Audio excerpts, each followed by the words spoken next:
Здравейте на всички! Минах през Lidl и по принцип ето този шоколад много ми харесва. Той е с пълнещо от крем брюле. Цената му е 1,49 и е страхотен. Вчера един човек ми каза за ето този белия, който е една идея по-скъп. Какво имам предвид по-скъп? Той струва 2,99, но шоколада е страхотен. Сега го отворих и изглежда ето така.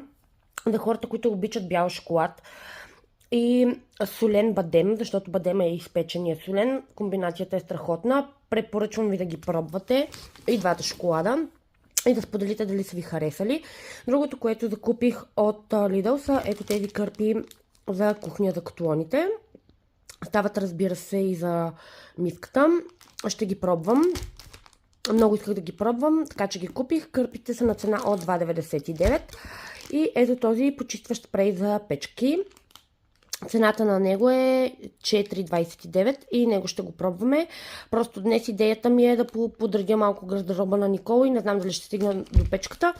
Но това е, което исках да взема днес от Lidl, така че взела съм го и ще видим кога ще ги пробваме тези неща.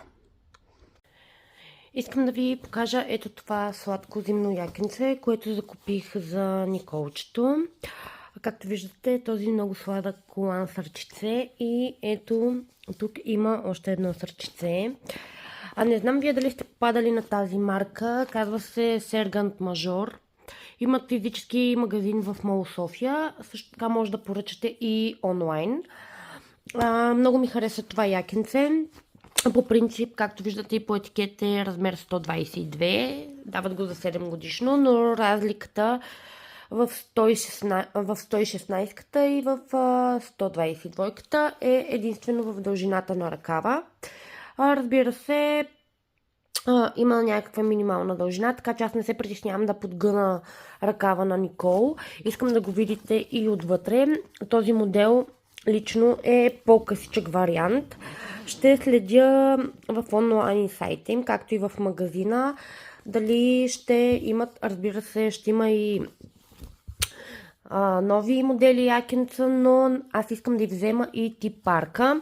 Както виждате, отвътре е страшно мекичко и ще топли доста.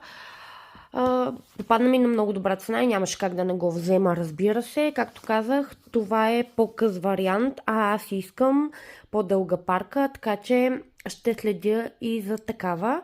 Ако ви е харесало якенцето, може да погледнете в техния сайт или да отидете направо на място в магазина.